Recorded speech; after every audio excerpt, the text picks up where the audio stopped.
ছিল?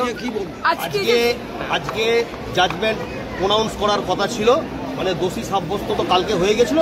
আজকে কতদিন কি হবে না হবে সেটা আজকে অর্ডার ছিল, কিন্তু আজকে এখানে দেখা যাচ্ছে যে 15 জনের মধ্যে কালকে যে সবাই জানেন যে 15 জনকার মধ্যে 13 জনকে দোষী সাব্যস্ত করা হয়েছিল, 2 জনকে ছেড়ে দেওয়া হয়েছিল।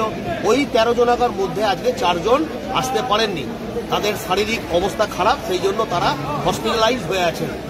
সেই 4 জন আসতে পারেননি বলে কোর্ট অর্ডার দিলেন, জেলারকে অর্ডার দিলেন যে কালকে তুমি আইদার প্রডিউস করবে অর ভিসি হবে, ভিডিও কনফারেন্স কিংবা প্রডিউস।